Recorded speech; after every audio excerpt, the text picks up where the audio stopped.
Goeiedag Renay, goed om jou weer hier in die ateljee te hê en kan jy glo, ons is reeds by week 13 in ons laaste studie. Aan die kant uit. Dit voel elke keer vir my soos 'n verskriklike lang 13 weke en voor ek my oë weer kan uitvee. Ons Dan is ons reeds al by die einde.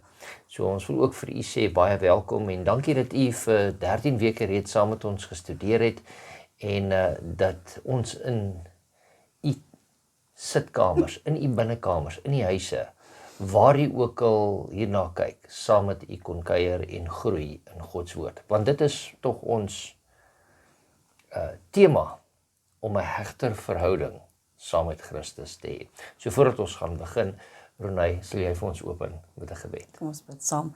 Here, baie dankie dat u alreeds hierdie vorige 12 weke met ons gestap het en ons geleer het hoe om op 'n praktiese wyse 'n hegter verhouding met u te bou. Maar Here, ons is nog nie klaar nie, ons het nog hierdie een studie oor en ons vra dat u asseblief vir ons daardie insig en wysheid sal gee wat van u troon self af sal kom. Laat die storms wat so 'n bietjie hier in die week in ons gewoed het, rustig raak en stil raak, sodat die Heilige Gees se stem vir ons duidelik kan word en dat ons bemoedig kan word met die wete dat u wederkoms is voor die deur en dat ons nodig het om nader aan u te leef dag vir dag. Ons bid dit in u naam. Amen. Amen. So, ons het nou al gekyk na hierdie hegte verhouding en wat ons moet doen. Ons het begin by, ons moet eers besef waar ons staan. Want as jy nie weet waar jy staan nie, dan dink jy, dit gaan goed met jou. Ons het deur die proses gegaan, deur om die Bybel te studeer, om beter te kan verstaan, gebed met God te kan hê, en dan dit met ander te kan deel. Ons het nou al hierdie goed te kom. Nou, hoekom doen ons dit? Ekskuus tog. Wel, as ons kyk na die tema wat ons hier het, is dit sodat ons 'n hegter verhouding met die Here kan hê, maar ek dink daar's 'n sin wat jy so herhaal het so deur hierdie afgelope 12 weke. Om te sê ek wil 'n hegter verhouding met die Here hê, beteken dat ek eintlik al klaar 'n verhouding met die Here het. Nie waar nie, nee. Ja. Met ander woorde, wat ons hierdie 13 weke probeer saamstel het, is om te sê, jy ken die Here, jy erken hom as jou God, maar soms voel hy ver, en soms voel of hierdie aarde net vir ons 'n bietjie te veel word, en die uitdagings te veel word. Hoe bly ek getrou? Hoe leef ek so naby aan die Here, dat daardie vrede wat alle verstand te bowe gaan, wat die Here se vrede is, myne kan word, nee. So kom ons gaan en ons bly na 1 Johannes hoofstuk 3 vers 2. 1 Johannes Hoofstuk 3 vers 2. Ja. Geliefdes, nou is ons kinders van God, en dit is nog nie geopenbaar wat ons sal wees nie, maar ons weet dat ons, as hy verskyn, aan hom gelyk sal wees, omdat ons hom sal sien, soos hy is. Hierdie is 'n halwe uitdaging, is 'n halwe belofte wat ek daarin sien. Dis so half misterieus wat ek daarin kyk wat hy vir ons sê, en hy sê daar vir ons, nou is ons kinders van God. En die Here sê ons is sy kinders, en ons weet dit, en ons praat so van mekaar, maar hy sê hier, en dit is nog nie vir ons geopenbaar wat ons sal wees nie. En Paulus kom hier, Johannes verwys hier na wat Paulus ook gesê het in 1 Korintiërs. Ons gaan onverganklike liggame ontvang wanneer hy kom. Wat is 'n onverganklike liggaam? Soos wat Christus was nadat hy opgewek was. Dis die antwoord wat ek kan gee. Hoe dit presies gaan wees, hoe dit gaan lyk, dit kan ek nie vir jouself sê nie, maar ons weet net dat ons liggame soos wat dit nou is, agteruit gaan elke dag. Maar daardie dag, wanneer Christus gaan kom, sal ons nie daardie verganklike liggame het nie. Maar Christus gee vir ons altyd 'n uitnodiging, nee. En daar's 'n uitnodiging en dis 'n 3-letter woordjie, en wat sê hy? Die Here sê, kom na my toe. Kom na my toe. Kom na my toe. En ons wil ook gaan kyk dan, kom ons kyk wat sê Matteus hoofstuk 11. Matteus hoofstuk 11 vanaf vers 28 tot 30, dan sal ek so lank vir ons na die boek van Jesaja toe gaan. 28 tot 30. Ja. Kom na my toe, almal wat vermoeid en belas is, en ek sal julle rus gee. Neem my juk op julle en leer van my, want ek is sagmoedig en nederig van hart, en julle sal rus vind vir julle siele, want my juk is sag en my las is lig. Nou wat sê die Here vir ons daar? Kom na my toe, almal wat vermoeid en belas is.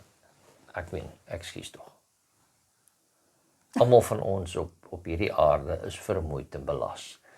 Ons sien so uit elke naweek as ons kan sê, ons sluit net af van die wêreld af en ons maak die deur van die wêreld toe agter ons, net om 'n dag saam met die Here te kan deurbring, is die wonderlikste ervaring wat 'n mens kan hê.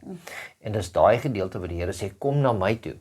En dit is die groot uitdaging, soos die klein stukkie wat ek amper kan sê hemel, wat ons hier op aarde kan ervaar, vir die Here sê, sluit jou af van die wêreld af en kom na my toe.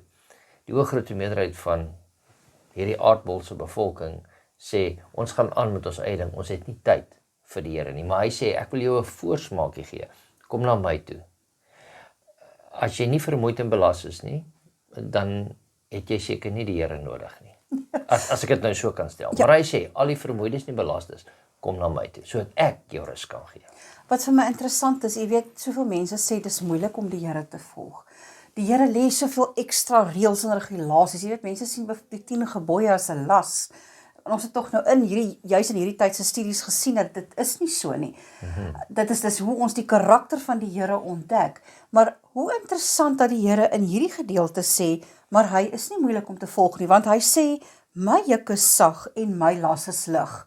So daar's geen manier dat ek en jy die Here kan beskuldig daarvan, dat hy ons lewens bemoeilik met die manier hoe hy vra hy gevolg moet word nie. Kom ons gaan net weer terug na daai gesegde van my toe. Volg die Here soos wat hy sê hy gevolg moet word.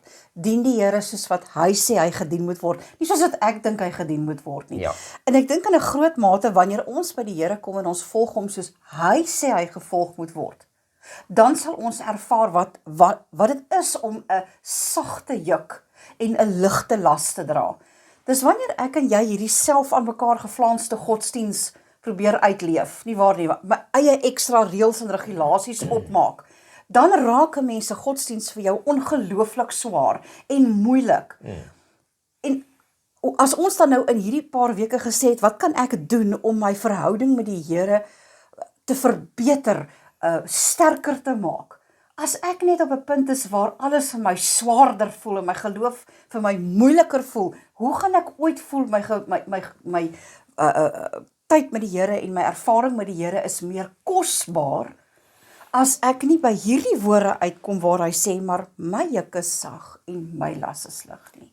En om dit nou vir jou te illustreer, ons was, nou die ander dag was ons by die see gewees, en ons het die kinders by die see ontmoet, en die kleinkinders was ook daar, en nadat ons nou lekker gebaljaar het, en alles klaar gemaak het, en uiteindelik besluit het, dis nou tyd vir ons om te gaan. Toe ons die opvoustoele opvou, toe kom die klein mannetjie, en hy wil help dra, maar Hy's nou net so 18 maande oud. Ja, so ou handjie is net so op die kant van die stoel. Op die kant, en hy kan nie die stoel self dra nie, maar dra wil hy dra. En hier kom die illustrasie. Oupa sê, vat so lank daar, dra jy hom, ek sal jou help. Ja. Maar hy het gevoel dat hy dra, maar sy las was eintlik baie lig, want iemand anders het die las vir hom gedra. En in daai selfde geval, wanneer ons na die Here kom, dan sê die Here vir ons, vat hier, maar hy dra die meeste van daardie las. Daarom is dit eintlik vir ons lig. As ons dit op ons eie probeer doen, dan gaan ons dit nooit gedoen kry nie. Maar as sy hand daarin is, dan raak dit vir ons lig en ons kan vorentoe beweeg daarin. Jy sê altyd 'n mens moet tussen die lyne kan lees. Nou as jy hierdie vers 30 lees, wat sê dit tussen die lyne vir jou? As ons lees, want my juk is sag en my las is lig, wat is daar tussen die lyne? Tussen die lyne sê dit, daar sal 'n juk wees en daar sal 'n las wees. Op hierdie aarde, kan ek altyd sê, aan hierdie kant van die hemel, nê? Ons is nog nie in die hemel nie. Die Here se wederkoms moet nog plaasvind aan hierdie kant van die hemel. Daar sal 'n juk wees en daar sal 'n las wees. Vir almal, vir elkeen van ons. Nie een van ons gaan dit vryspring nie, maar die Here se belofte is, wanneer ons hom volg, en ons is bemoeid, en ons is belas, en ons is oormoeg, dan sê hy, ek is sagmoedig en ek is nederig van hart, en julle sal by my daardie rus vind, want ek sal die een wees wat eintlik dit vir jou dra. Okay. En dan wil ek hier moet daar bly by daai gedeelte, en kyk, daar's 'n woordjie wat ek nou gaan herhaal, en kyk of jy dit kan optel. Okay. Daar's 'n geheim, dis reg in die begin. Ek gaan nou lees uit Jesaja 55 en sê: O almal wat dors het, kom na die waters, en wie geen geld het nie, kom koop en eet. Ja, kom koop sonder geld en sonder prys wyn en melk. Waarom weeg julle geld af vir wat julle geen brood is nie, en julle arbeid vir wat julle nie kan versadig nie? Luister aandagtig na my en eet die goeie, en laat my siel hom in vettigheid verlustig. Met ander woorde, wat sê die gedeelte hier vir ons? Ons moet na die Here toe kom, nê? Vers 3 sê hy hier in Jesaja 55, neig julle oor en kom na my toe. Luister, en julle siel sal lewe. Ek wil met julle 'n ewige verbond sluit, die bestendige genadebewyse van Dawid. Nou, as ons swaar kry, nou, dis amper 'n ander manier hoe dit gestel word van wat ons nou in Matteus gelees het, wat Jesus gesê het en wat Jesaja vir ons gesê het, maar dit sê, as jy moeg is, en jy kan nie dit op jou eie doen nie, kom na die Here toe, want hy het dit klaar betaal. Ja. Maar die uitnodiging is daar aan almal. Ja. Almal word uitgenooi om na hom toe te kom. Die wat dink, hulle is goed, die wat dink, hulle is net so amper daar, en die wat dink, hulle gaan dit glad nie maak nie. Almal word uitgenooi, want hy nooi elkeen van ons uit, want hy wil 'n verhouding hê, en hy wil ons van aangesig tot aangesig sien in die toekoms. Ek wil dalk net so effens 'n illustrasie doen. Moenie hierdie teksverse verkeerd verstaan met die idee dat ons moet na die Here toe gaan, want hy is die een wat ver is nie. Die Here is altyd die een wat naby is, dis ons wat wegdraai van hom af. Die oomblik wanneer die Here sê, maar kom na my toe, is dit eintlik 'n kwessie van draai net weer terug na die Here toe. Hy was nog altyd daar. Hy is die bestendige een. Hy is die een wat getrou bly. Hy is die een wat altyd roep en wat altyd daar is. Dis ons wat wegdraai en wegbeweeg van die Here af. En hoe interessant dat toe oomblik wanneer dinge bietjie begin swaar raak en ons las raak swaar en ons juk raak swaar, dan is dit ons geneig om ons oë van die Here af te draai, nie waar nie. Hoe belangrik is dit dan om hierdie teksvers te onthou wat die Here sê, draai terug na my toe. Kom na my toe. Almal wat vermoeid en belas is, draai net weer om, kom terug na my toe, want ek is hier en ek sal vir jou help. Oupa het nou nie verwag van kleinseun, om daai stoel 'n end lank ver alleen te sleep. Oupa was altyd daar, sy hand was nog heeltyd op hierdie stoel gewees om eintlik die stoel te dra. Al het klein ding moeg geraak langs die pad. Ja. En al gevoel het, hy het dit self gedra, was dit hom gehelp dra. En dit is wat die Here met elkeen van ons doen. Kom ons kyk dan, ons het, as jy vir meeste mense vra, nou, wat is jou hoofdoel? Hoekom is jy 'n kind van God? Hoekom volg jy hom?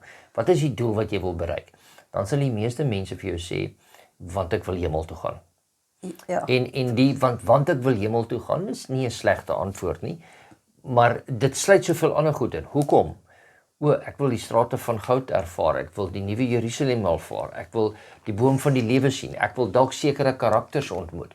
En op die einde van die dag dan sê ons almal, maar ek wil by Jesus gaan sit en gesels. Ja. En onthou, reg in die begin, toe die mensdom geskape is, het God met hulle gewandel. Van aangesig tot aangesig. En dit is wat God op die einde van die dag wil doen. En hier is die hele ding. As jy nie iemand nou ken nie, en nou reeds na iemand verlang om weer in hulle geselskap te wees, as ek dit so kan stel nie. As ons nie nou daardie verhouding het en ek wil amper sê briewe heen en weer skryf nie, of in ons tyd sal ons sê WhatsApps en SMS'e stuur nie, nee. Dit is wat ons met die Here doen, en dit is deur ons gebed en met sy woord wat hy met ons praat, dat ons in kommunikasie bly, dat ons kan sê, maar ons wil van aangesig tot aangesig met hom ontmoet. So kom ons kyk wat sê 1 Tessalonisense, hoofstuk 4, vers 17 vir ons. Nou, dit is hele uit 'n gedeelte uit wat uitgelig word, maar ons kyk net vinnig na daai gedeelte. Daarna sal ons wat in die lewe oorbly saam met hom in die wolke weggevoer word die Here tegemoet in die lug. En so sal ons altyd by die Here wees. Nou, kom ek vra gou eers die eerste vraag, en ek gaan hom sommer antwoord ook, wanneer is hierdie plaas? Wanneer die Here weerkom, met die wederkoms. Dan sê hy, ons sal in wolke weggevoer word na hom toe, sodat ons by hom kan wees. En hier is die hele ding in die laaste gedeelte van daai versie wat sê, en so sal ons altyd by die Here wees. Met ander woorde, in sy teenwoordigheid saam met hom. Ja, kan ek net vers 18 ook lees? Ek bedoel, hierdie teksvers kan ons nie lees sonder sy maatjie wat net reg langs hom staan is nie. En dit sê, bemoedig mekaar dan met hierdie woorde. Ja. Wanneer laas het jy iemand bemoedig met die woorde, die Here kom weer? Hou net nog 'n bietjie aan. Die Here sê hy sal elke traan afdroog en hy sal vir ons neem dat ons kan weet waar hy is. Nie waar nie. Dis tog 'n opsomming van vers 17 van 1 Tessalonisense is my amper 'n opsomming van Johannes 14 vers 1 tot 3 waar die Here gesê het, ek sal julle na my toe vat en julle sal weet waar ek is. Ek gaan om vir julle 'n plek te berei. So dalk kan ek en jy 'n slag moeite doen hierdie week om hierdie woorde vir onsself te herhaal. Die Here kom weer en daar's vir my 'n plek voorberei en ek sal vir altyd by hom wees en die Here te vra vir wie is daar vir wie jy kan bemoedig met hierdie pragtige woorde dat die Here kom weer.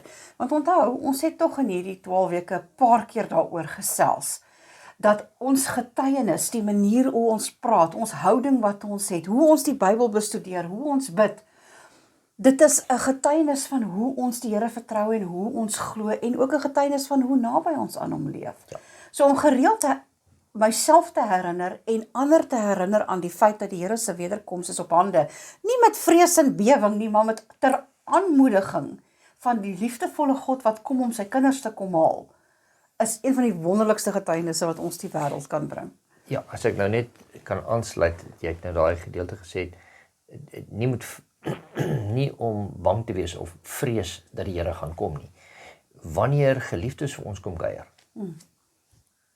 dan is ons nooit vreesbevange as hulle kom nie. Ja. Ons is net eintlik uitermate bly en kan nie wag Opgewonde, vir daai ja. oomblik dat kom nie. Met ander woorde, ons is nooit met vrees gevul as ons hoor ouma of oupa kom kuier of wat ook al die geval is. Ons sê altyd, ons sien uit daarna.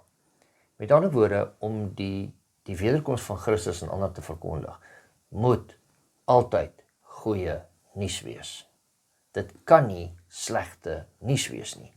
Dan sal ons ook kom, wanneer hy kom, volgens 1 Tessalonisense hoofstuk 4 vers 17, kom daai gedeelte ook dan uit, dan sal almal vir ons bely, dat hy getrou en regverdig is. Somtyds nou, gebeur dinge met ons, en dan wonder ons so 'n bietjie. Here, ek weet jy is in beheer, maar ek weet nou nie so mooi van hierdie besluit of van daai besluit. En ons almal het al daar gekom, dat ons dit bevraagteken. Maar in Filippense 2 vers 10 en 11, sê Paulus, elkeen van ons sal bely dat hy regverdig was en dat sy oordeele regverdig is. Daardie dag, wanneer ons saam met hom ontmoet. Wat 'n wonderlike voorreg sal dit nie wees nie. En nou die volgende dinge. Hy sê vir ons, elkeen van ons moet kom, en nou moet ek seker nie praat nie. Maar jy weet, ek werk baie keer met paartjies saam wat in die huwelik met mekaar wil tree. Jy beplan die dag, die persoon wat dit huwelik vir jou moet bevestig, die Spysenering wat moet gedoen word. ek wil amper sê venue. Nie net die kerk nie, maar ook waar die onthaal gaan plaasvind en watse blomme en die kleurskakering en borde en elke ding. Maar baie min egpare wat al hierdie goed beplan, sien alles by mekaar. Tot op daardie dag dat dit gebeur. Jy sien die prentjie in jou gedagtes. Jy sien die prentjie op 'n boek, want daar's altyd iets anders wat jy wil anders. So jy sien nooit die volle prentjie nie. En dit is eintlik die gedeelte wat ons by uitkom, dat ons sien nooit die volle prentjie van wat Christus vir ons beplan nie. Maar hy berei 'n stad vir ons voor, en hier is die eerste ding, hy berei die stad vir ons voor, die nuwe Jerusalem. Daarin sê hy, soos 'n bruid. So, en dan sê die Here ook, maar sy kinders is ook sy bruid. En hy berei dit vir ons voor. Wat 'n wonderlike, heeglike dag gaan dit wees. Dit gaan nie net sommer net oor en verby wees nie. Dit gaan 'n feestyd wees. So kom ons kyk, wat sê Openbaring 21, vers 9 tot 11 vir ons. Openbaring hoofstuk 21, vers 9 tot 11. En een van die 7 engele, wat die 7 skale gehad het, vol van die 7 laaste plaai na my gekom, en met my gespreek, en gesê, kom hierheen, ek sal jou die bruid toon, die vrou van die lam. En hy het my in die gees weggevoer, op 'n groot en hoë berg, en my die groot stad getoon, die heilige Jerusalem, wat uit die hemel van God neerdaal. En dit het die heerlikheid van God gehad, en sy lig was soos 'n baie kosbare steen, soos die kristalhelder jaspissteen. Okay, dis reg, so net tot daar so. So hy kom daar en hy sê, kom hierheen, ek sal jou die bruid toon, die vrou van die lam. Aan die woorde, en dan beskryf hy hier die nuwe Jerusalem. Maar die nuwe Jerusalem is nie net alleen die bruid nie, maar sy kinders is ook die bruid. Die kerk is die bruid, ja. Hy sê daar, en hy het vir my in die gees weggevoer op 'n groot hoë berg, en my die groot stad getoon. Met ander woorde, dis nie 'n klein dorpie nie. Met ander woorde, kom ek vra maar nou maar net die vraag, hoeveel gereddenis gaan daar wees? Daar sal genoeg plek wees vir almal. Maar wat ek bedoel is, dis 'n groot stad, dis nie 'n klein stadjie nie. En dan gaan hy verder daar en sê hy, wat is hierdie stad se naam? Dis die heilige Jerusalem, wat uit die hemel van God af neerdaal. Met ander woorde, hier kom ons weer eens dit, die nuwe Jerusalem daal neer na hierdie aarde toe. So met ander woorde sê hy, en dit het die heerlikheid van God gehad. Hierdie stad kan net die heerlikheid van God hê, as God self daar teenwoordig is. En God sê, ek wil met jou wees, permanent, altyd. Ek wil in jou teenwoordigheid wees. Ek gaan nie soos nou heiliglik in die hemel wees en julle op aarde en ver van mekaar nie. Ek het vir julle kom sterf. Ek gaan, wanneer hierdie dag van die wederkoms plaasvind, en die nuwe Jerusalem daal neer op die einde van die dag, dan gaan ek vir 'n ewigheid by julle wees. En dis die mooi ding, God vat ons na sy hemel toe, maar hy maak sy middelpunt van sy Sy nuwe koninkryk hemel, ja. hier op aarde by ons. Nou, ons moet 'n bietjie mooi ding daaraan.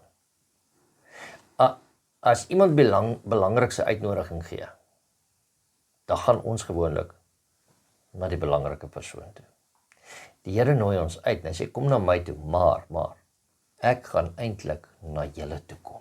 Ja, ek dink dit is mooi reg verstaan, na die wederkoms plaasgevind het, in 'n verloop van tyd, sê die Here, dan gaan hy 'n nuwe aarde en 'n nuwe hemel skape, en dan sal hy met ons wees vir altyd. Weereens, onthou ons gesels oor, hoe kan ek my verhouding met die Here sterker maak? Is dit vir jou goeie nuus, die idee, dat die Here 'n ewigheid met jou wil deurbring? Is dit vir jou goeie nuus om te weet, die Here het vir jou kom sterf, sodat ek en jy die geleentheid kan hê, om 'n ewigheid saam met hom deur te bring. Ja, en Dis die ander, wat ons so 'n bietjie oor kan gaan stil sit en nabetragting doen, daardie pragtige belofte van ja, die Here. en kom ons vergelyk dit gou-gou hier met 'n aardse huwelik. Jy kom daar en jy sê, nee, ons beloof trou aan mekaar, en ons sê al die geloftes vir mekaar, en dan sê ons tot aan die einde, tot die dood ons skei. Maar in die nuwe koninkryk, in die nuwe hemel en die aarde, gaan daar nie dood meer wees nie. Ja. En soms as ons met mense in huwelik tree, dan klink tot die dood ons skei 40, 50, 60 jaar verskriklik lank. Maar hierdie is 'n ewigheid. Ken u die Here goed genoeg? En groei ons in liefde, dat ons nie kan wag om in sy teenwoordigheid te wees, en vir 'n ewigheid daar te wees. En dan wil ek bysê, sonder om moeg te raak, om in sy teenwoordigheid te wees nie. Ja. So ons moet dit nou al begin beoefen, dat daai liefde kan groei op 'n daaglikse basis. Kan ek dit so eentjie verder vat? Jy het so ruk terug het jy 'n preek gelewer waar jy gesê het, sê nou maar, nee, sê nou maar is 'n lekker sê ding. Sê nou maar, daar was nie iets soos 'n strate van goud in 'n paradys saam met die Here nie, 'n nuwe hemel, nuwe aarde nie. Sal ons nog steeds die Here gedien het? Ten spyte van die feit dat daar niks aan die ander kant van die dood is nie. Onthou nou, ek sê dit is so nie, dit is 'n sê nou maar weergawe nie. Dit kom daarop neer, dien jy die Here vir dit wat hy vir jou kan gee, Ja, of vir dit wat hy vir jou kan beteken, of van dit wat jy van hom wil hê. Die oomblik as hy dit nie meer vir jou gee nie, dan gaan jy jou rug op hom draai. Of dien ek en jy die Here omdat hy God is en vir daardie rede alleen? Die antwoord daarin is belangrik, want dit beteken dat wanneer ek aan die hemel dink, wanneer ek aan die tyd na die wederkoms dink, moet my antwoord op die ou einde, as iemand vir my vra, waarna sien jy uit met die Here se wederkoms, moet dit nie wees aan die strate van goud, op die groot, ja, ek wil baie mooi goed sien. My grootste rede hoekom ek 'n ewigheid wil hê, is dat ek dit saam met die Here kan deurbring. Dis my nommer 1 rede, is 'n ewigheid saam met God, omdat hy God is, en nie vir dit wat hy net vir my kan gee en kan beteken nie. ja, ek wil amper verder gaan om te sê, ek dink as ons in hierdie hele aardse lewe leef, om net, al is dit, en weer eens, dit gaan nie so wees nie, maar al is dit, net vir een dag, in die skepper van hemel en aarde se teenwoordigheid kan wees, behoort net een dag reeds die moeite werd te wees, vir al die sogenaamde uitdagings waarmee ons hier op aarde sit. Maar hy wil nie net een dag met ons deel nie, hy wil 'n ewigheid saam met ons deel. En ons, al wat ons moet doen is daai uitnodiging wat hy vir ons in die begin gesê het, en ons moet hom volg, en net hom volg en agter hom aanloop. Openbaring 7 vers 17 sê vir ons, want die lam wat in die middel van die troon is, sal hulle laat wy en hulle na lewende waterfonteine lei, en God sal alle trane van hulle oë afvee. Vir my is dit natuurlik die mooiste teksvers in die Bybel. Want onthou wat dit, luister na die implikasie. Daar sal nie net meer trane wees nie. Dit sê, God self sal elke traan afdroog. Ja. Die Here self sal jou in sy arms neem en hy sal jou trane afdroog. Hoe kosbaar is dit? Ja, want dit echo nou die ander ene wat ek dink jy eintlik na verwys, en dis 21 vers 4 wat sê, en onthou as ons na Openbaring 21 en 22 verwys. Ekskuus, kom ek gaan een terug. Genesis 1 en 2 is waar alles begin het. Openbaring 21 en 22 is hoe alles gaan wees. Ja. Dit wat tussenin is die, wat ons sal noem die groot stryd, om daar te kom. So was dit, so gaan dit wees. Openbaring 21 vers 4. Na die nuwe hemel en die nuwe aarde, dan sê daar, en God sal al die trane van hulle oë afvee. Wanneer? Die nuwe aarde. En daar sal geen dood meer wees nie, ook droefheid en geween en moeite sal daar nie meer wees nie, want die eerste dinge het verbygegaan. Maar hierdie eerste dinge, en tot op hierdie punt dat ons in sy teenwoordigheid sal wees, sal net gebeur wanneer ons die lam wat vir ons geslag is, elke tree van die pad volg. En nie alles te bevraagteken wat hy vir ons vra om dit te doen nie, maar om dit te doen uit liefde uit en met die wete dat hy altyd beter, die beste vir ons beplan. Ek sien jy het jou vinger daar op aan 'n teksvers. Ek het my vinger hier, want ek wil nou vir u sê, so as alles tussen die eerste 2 hoofstukke van die Bybel en die laaste 2 hoofstukke van die Bybel net gaan oor die groot stryd, dan kan ek seker mos nou maar net sowel net die eerste 2 hoofstukke en die laaste 2 hoofstukke lees. Maar ek wil nou vir julle sê, hoekom moet julle tussenin ook lees? Jy het mos nou mooi gehoor wat daardie teksvers in Openbaring sê. Kom ons kyk wat sê Jesaja 25 vers 8. Luister of dit so bietjie bekend klink. Hy sal die dood vir ewig vernietig, en die Here sal die trane van alle aangesigte afvee, en hy sal die smaad van sy volk van die hele aarde af wegneem, want die Here het dit gespreek. Die hele Bybel is een groot verhaal en alles pas soos 'n legkaart in mekaar in. Daarom is dit so belangrik as ek en jy 'n hegter verhouding met die Here wil hê, dat ons sy woord moet bestudeer, dat ons aangeraak kan word daarmee en bemoedig kan word daarmee en aanmoediging kan kry, dat ek en jy daardie aanmoediging en bemoediging weer aan iemand anders kan oordra. Wat is dit dan nou anders as 'n getuienis, liewer? Jy weet, jy het so mooi vir ons verduidelik, dat die woord evangelie beteken goeie nuus. Hoe bring ek goeie nuus as dit nie ter aanmoediging en bemoediging is nie? So, vat die woord van die Here en maak dit deel van jou daaglikse spyskaart, sodat wanneer jy jou mond oopmaak in die buitewêreld, dan bring jy hierdie goeie nuus van Christus wat een van die dae sal terugkom om sy kinders te kom haal. Kan ek so vinnig afsluit van my kant af met iets vir hierdie 13 weke. Ou Billy Graham het so baie bekend gesê, ons hoef nie te bekommer nie, alles sal oukei wees. Hy het agtergekom, uiteindelik alles gaan reg uitwerk, en hy het agtergekom toe hy die laaste 2 hoofstukke van die Bybel gelees het. Daar's soveel waarheid daarin. As jy begin moedeloos raak en die lewe raak vir jou te veel, of dit voel vir jou jy's ver van die Here af, gaan lees asseblief weer die laaste 2 hoofstukke van die Bybel, dat dit net vir jou weer kan herinner, alles sal oukei wees. Ja, kom ek sluit daarbey aan en ek sê, onthou, die Here het gesê,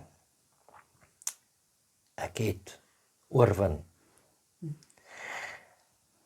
Partykeer as ons 'n storieboek lees, dan begin dinge in die middel vir ons 'n bietjie kriebelrig maak.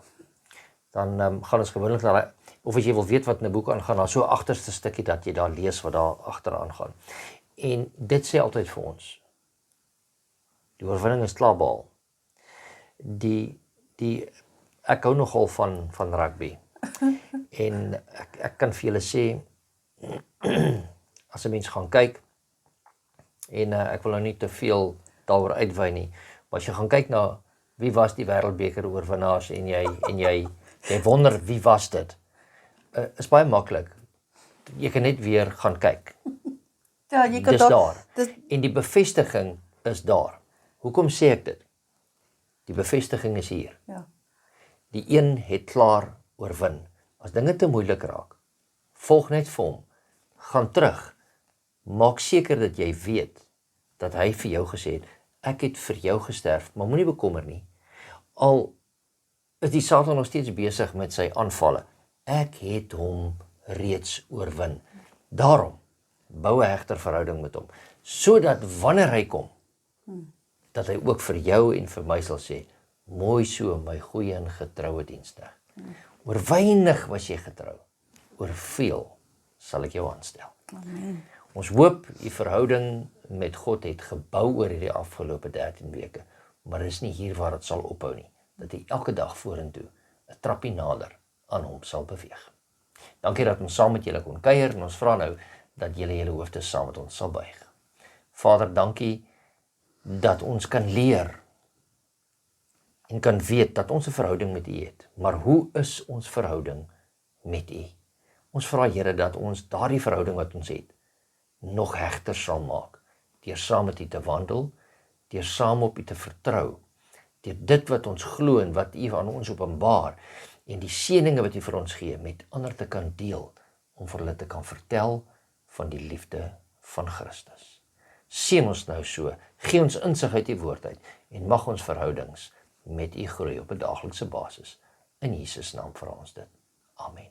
Amen.